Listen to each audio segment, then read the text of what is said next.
For the rule of law in southern Sudan, yes, there are still problems. As you correctly said, that there are militias being armed and sent in. And you know, during the war, almost the population of southern Sudan got arms in one way or the other. And they have not been disarmed. It will take time for us to disarm everybody, and so that the law enforcement agencies are left with the authority to enforce the law and order. For now, it is rather difficult. But we are trying hard to stop all these skirmishes that are happening, because the cattle rustling is there, and there is no way that you can stop that until you make ready for such a thing. There are tribes that will need forceful disarmament, because we have already given them the information that anybody that will hand over his rifle voluntarily will have some incentives that will be given to him. Up to a certain period, if they refuse to hand in their weapons, we will be obliged to go in by force. And that will mean a bloody confrontation. And we will be ready for it if that becomes the only option to get rid of the guns in the hands of the illegal, unauthorized people. We have also another problem, that there are tribes across the borders that are also armed. You have Turkana in Kenya. If you disarm the Taposa inside Sudan, tomorrow the Turkana will invade the Taposa to get their cattle. The same thing with the Didinga and Lotuka, with the Kormajong inside Uganda. So it is a very complicated situation that needs the two parties to act together. If we want to disarm the Taposa, the Kenyan government must also commit itself to the disarmament of the Turkana, and the same thing with the Ugandans, and then also at the borders with Ethiopia. So this is how we look at things. Any other armed groups, of course, I have explained it. Development in southern Sudan is going, but it is going very slowly. It needs one to go back to the area, so that you go and see by yourself, is there anything happening, is there nothing happening, and all that. So you will be convinced when you go to where you were born and see whether there is something going on or there is nothing. This is about the development. But the resources are so limited that nothing can be seen overnight.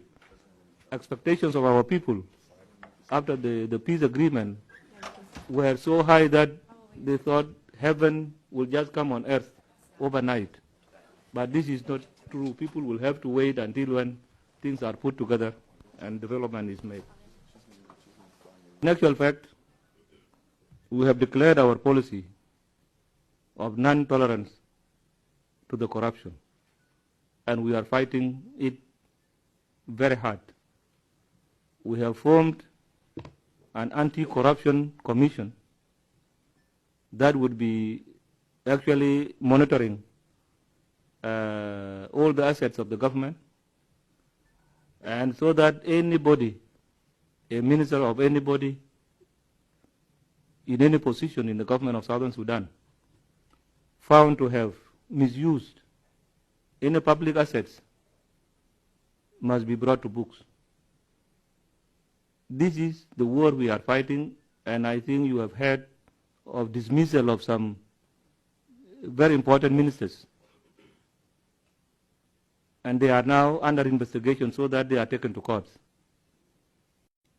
I don't think that there is a return from combating the corruption, because if that thing is allowed, Southern Sudan will never grow.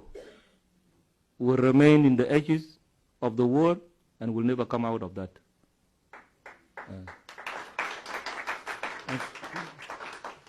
And so our determination to fight the corruption is there, and I thought it would be one thing that have rose your that would make you ask.